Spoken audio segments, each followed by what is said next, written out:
me tell you of the days of high adventure.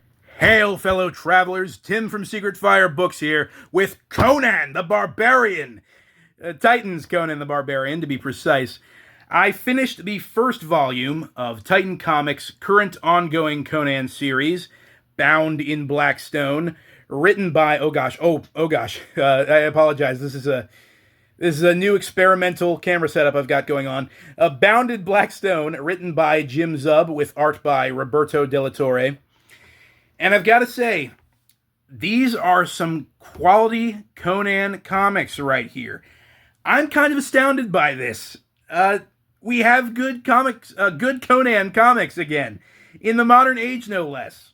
I'm sure I'm not saying anything overly controversial when I say that modern comic book companies don't usually put out products this good.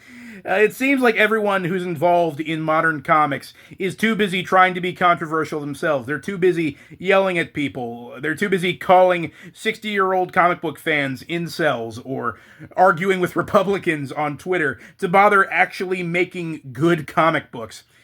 But Titan Comics did it. They actually did a really good job with these first four and a half, if you count the Free Comic Book Day issue. These first issues that make up this first volume of their run of Conan the Barbarian. Now, obviously, I'm late to the party on this. This has been out for a while now, but I'm going to give you an overview of this book, this collection right here, and I'll give you my recommendation. I'll tell you whether or not you, as a Conan fan, should check these comics out, whether or not they're worth your time and money. And then I'll get into spoilers afterwards, because in order to give this story a real critique, I actually do need to pick apart the plot just a little bit. So I'll leave some space for those of you who are a little more spoiler sensitive to jump off the video. And then later, when you're not being such a big baby, you can come back and watch the rest of the video. I'm kidding, of course. So yes, this first volume, Bound in Blackstone, was written by Jim Zub.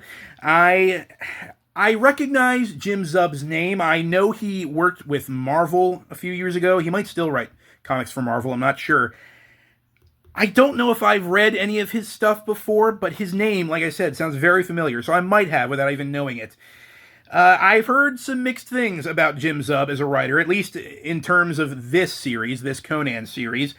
I've heard some pretty polarizing things. I've heard people say that he is a true believer. He is a fan of the old Marvel Conan comics, and he wants nothing more than to see Conan, and by extension, Robert E. Howard's legacy, represented well in the world of comics. And then on the other hand, I've heard some people say that he's a crazy political activist who wants to corrupt the Conan character and tear the series apart from the inside out.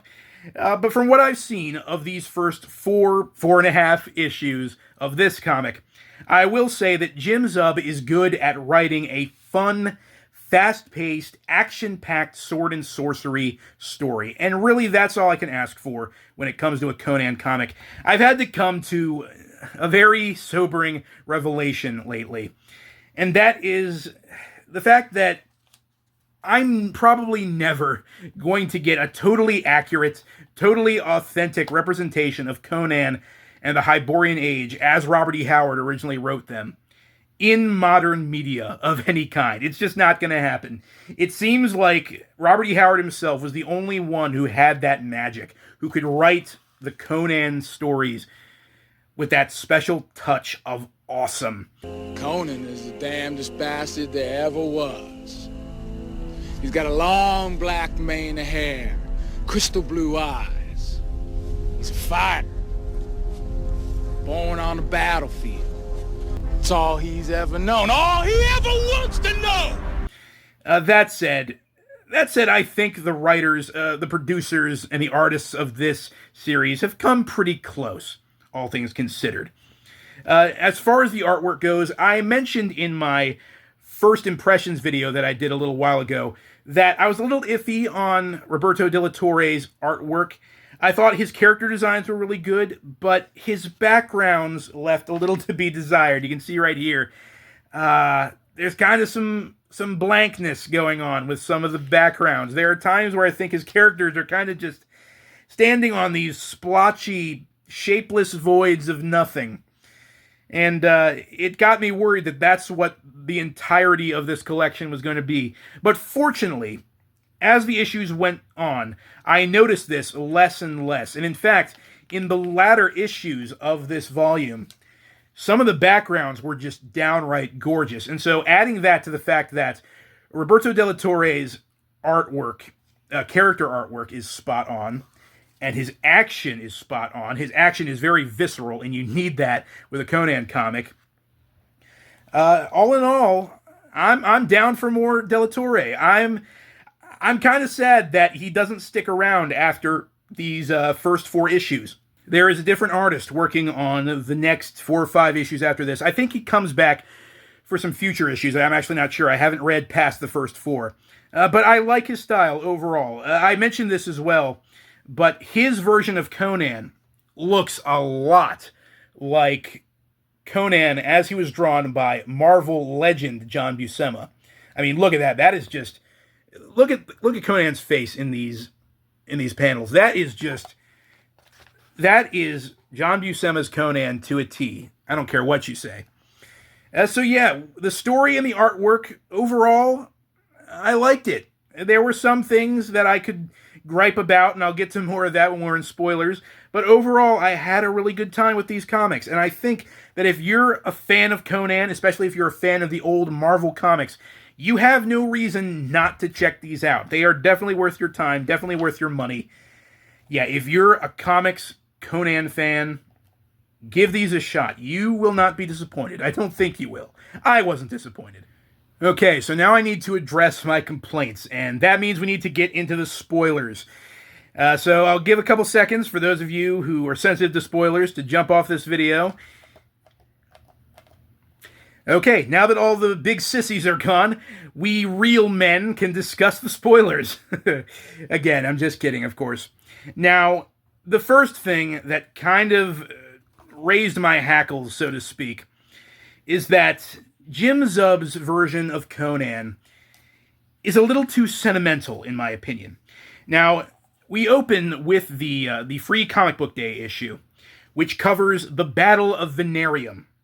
This is the first battle that young Conan was ever involved in. He was only 15 years old at this time, and so he and a bunch of other Cimmerians attacked the Aquilonian fortress of Venarium. They razed it to the ground, and so here we see Conan looting around in the rubble after the battle, and he finds a sword, a short sword with a mysterious foreign symbol on it, and this sparks some wanderlust in young Conan, and that wanderlust is what propels him out into the greater world, out into the Hyborian realms, away from Cimmeria to seek his fortune. It is the impetus for the great pulp stories by Robert E. Howard that we know and love, essentially. Keep that in mind. Keep that short sword in mind. Now, as the story progresses, we see more of Conan being a little sentimental. In this scene, we see Conan beating up a mercenary leader, because this mercenary leader led Conan and his fellow mercenaries essentially into a death trap. It got a bunch of them killed needlessly. And so Conan is incensed by this. And so he beats the snot out of this mercenary leader in order to avenge his fallen comrades. And at that, I kind of shook my head and said, that's not really Conan. Conan wouldn't care about that kind of thing. Conan just isn't a sentimental guy. If he lost some comrades in battle, no matter who they were, I feel like he would just kind of shrug his shoulders and go, well, they died with their boots on. And hopefully they lived lives worth living and they made their ancestors proud. I've got better things to worry about than avenging my fallen brethren. But he goes on from that point. He steals the dude's money and buys some soup with it, which I thought was kind of funny. Now later in the series, in this issue, in fact, Conan meets up with this warrior woman, this Pictish warrior woman named Brissa, and they travel north to Cimmeria because Conan wants to warn his fellow Cimmerians about an army of zombies that is tearing the northern kingdoms apart. And again, we see Conan just being a little too overly sentimental. Here's the thing. Not only do I not like Conan going back to Samaria because Robert E. Howard never wrote about Samaria, not in any great detail. All of Conan's stories took place outside of Samaria. He is literally the only Sumerian we've ever seen in those stories.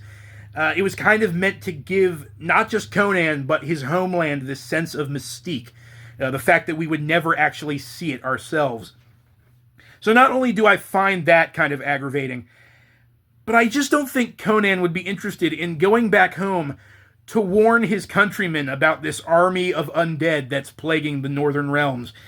Again, he's just being a little too sentimental. I feel like Conan would just, again, shrug his shoulders and say, they're Sumerians. They'll fight well, they'll die well. I've got better things to worry about. I've got riches to plunder and kingdoms to conquer. See you guys later.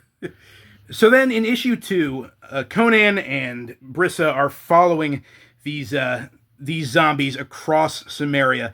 And they do this weird thing that, to my knowledge, has not been explained yet. I've read all 4 of these issues, this entire volume, and it still hasn't really been explained yet. They take all of the dead bodies of the people they've killed, they bind them up with vines in this giant ball of flesh and mangled limbs, and they start dragging it behind them as they move. And it's never really explained why they do this. At first, I thought that they were taking these limbs and body parts as food because they're zombies. Maybe they munch on these dead people while they're traveling, but we never see that happen, and it's never really implied. And then I thought, well, maybe wherever they're going, they're going to be offering up this flesh to their masters to create new zombies. But that never happens either. The next time we see zombies being made, they're from the corpses of these freshly slain Sumerians that Conan and Brissa come across. So I think that Jim Zub just came up with this gnarly idea of these zombies dragging around this mound of bodies, and then just kind of forgot about it at some point. At least that's the vibe that I'm getting. But it didn't really bother me all that much because there is some much more interesting stuff to focus on. But here in this scene, Conan and Brissa have stopped for a moment. The zombies, every once in a while, they stop and gaze up into the heavens as if expecting instructions from their master, and they're oddly placid at that time. That's not the right word. What's the word I'm looking for? You know what I mean. They're oddly static, and they don't move a lot. So it gives Conan and Brissa time to rest on their journey. And during one of these rest stops, Brissa notices the short sword that Conan's carrying, and she's like, "Hey, that's a Pictish relic. That belongs to my people. Give it here." And Conan's like, "No, I found this at Venarium when I was a teenager, and I've kept it with me all these years. Maybe at the end of this adventure, you can pay me for it." And that's when I realized that, yeah, Conan's been carrying this short sword around since Venarium. Since that battle all that time ago when he was only 15 years old. This makes no sense. Again, Conan isn't that sentimental. He wouldn't be carrying a sword around for that long. Conan is a barbarian. He fights with whatever weapon is readily at hand. He doesn't get emotionally attached to his weapons. He uses them until they're blunted and dulled and broken, or he somehow loses them. And it's not going to take any skin off his back if he loses a particular sword. So there's no reason why he should still be carrying this with him. But more than that, it's been at least 9 years since Venarium. As I mentioned, Conan was 15 years old during the Battle of Venarium, and at some point in this story, they mentioned that Conan is either 24 or 25. I can't remember which, but the point is, at least 9 years have passed since Conan initially picked up that sword. Where has he been keeping it this whole time? In the past 9 years, that means that several of the famous Robert E. Howard Conan stories have taken place. That means that at least the Frost Giant's Daughter, the God in the Bowl, the Tower of the Elephant, the Queen of the Black Coast, and possibly Rogues in the House and Zuthal of Dusk have all taken place by the time this story takes place. So that means that in all that time, Conan has traveled over thousands of miles on foot, on horseback, on boat. He has been nearly drowned in the ocean, lost in the desert, lost in the jungle. He's been through multiple battles. He's been kidnapped. He's survived assassination attempts. He's been thrown into prison. He's broken out of prison. He's had all of his possessions forcibly taken from him, and yet he somehow still has this sword.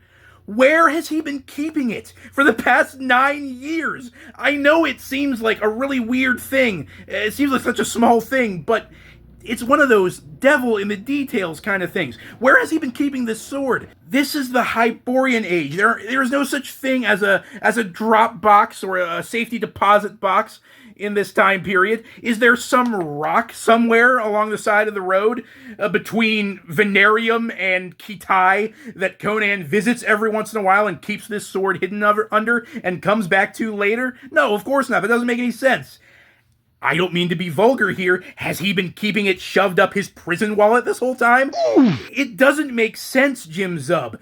Not only is there no reason why Conan would want to carry this sword around, there's no possible reason why he should still have this sword. But eventually, we find out why Conan has this sword. And it's a story reason. It's a MacGuffin. Essentially, it's a big MacGuffin that will resolve a conflict later on in this story. And that's the only reason Conan still is holding on to this sword. And so every time I see it, in every single one of these panels, it just sucks me out of the story. It really breaks my immersion, and I just couldn't take it. But moving on, eventually Conan and Brissa track down these zombies to their home, which is this giant tower of black stone bursting out of the earth and filled with this eerie green glow. And on the inside, they discover some Cimmerians that have been held captive. Some of them are even old war buddies of Conan's.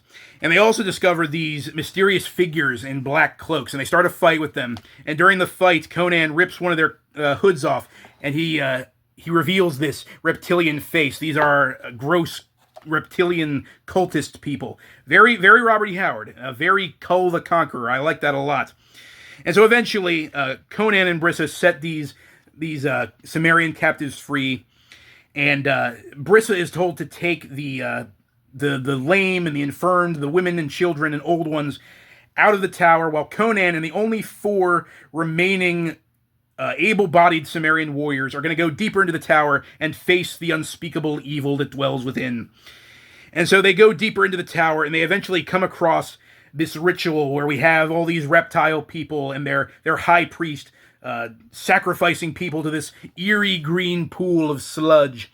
And the high priest of these reptile people is clearly speaking in the language of the old ones from not Robert E. Howard, from H.P. Lovecraft's Cthulhu mythos. He even uses the word Fenglui, which is straight out of Call of Cthulhu. And of course, he name drops Thulsa Doom, the ancient arch-enemy of King Kull of Atlantis.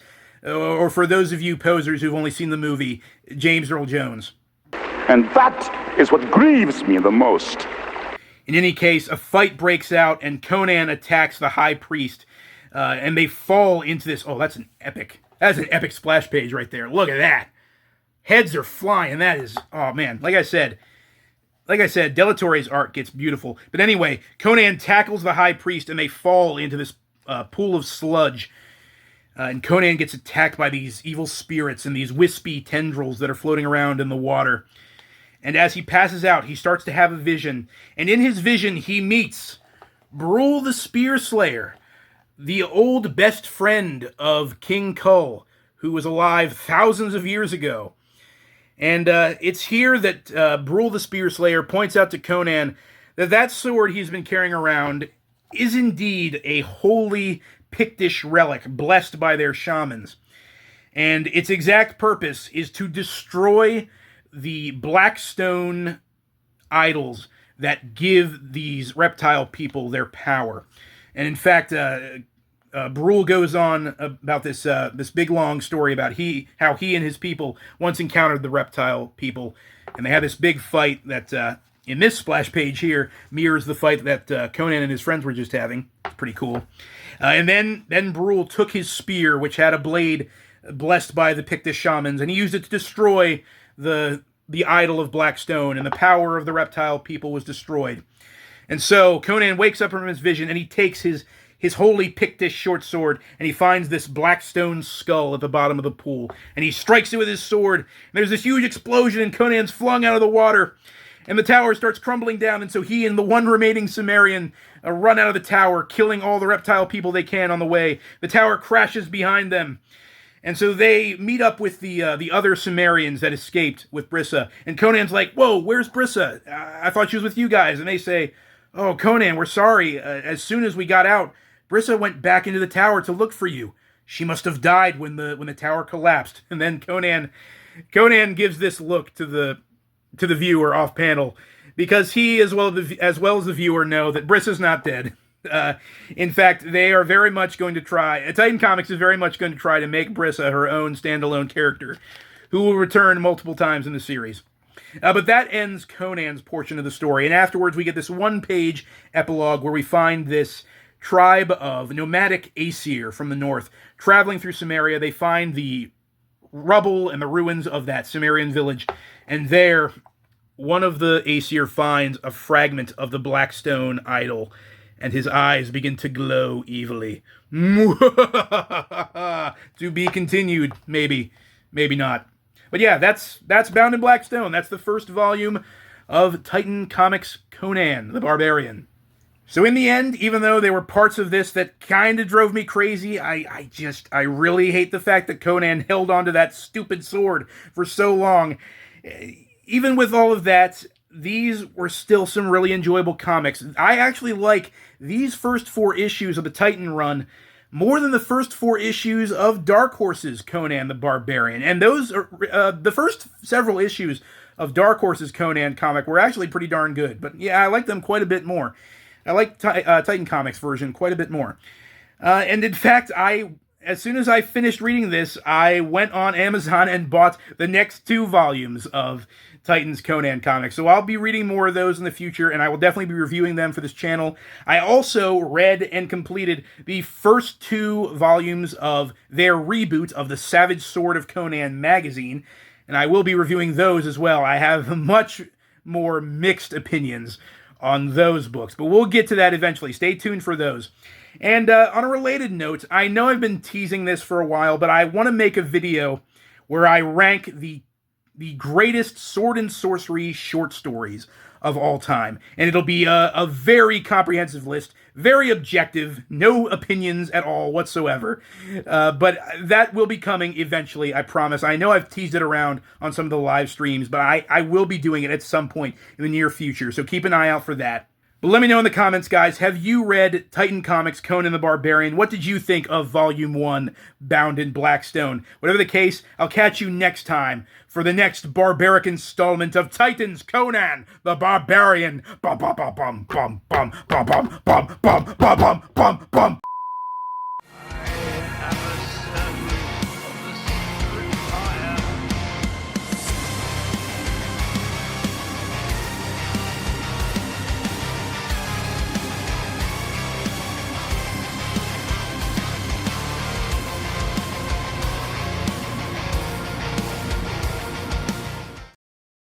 And for those of you who didn't know, by prison wallet, I meant that Conan was shoving that sword up his... You're welcome.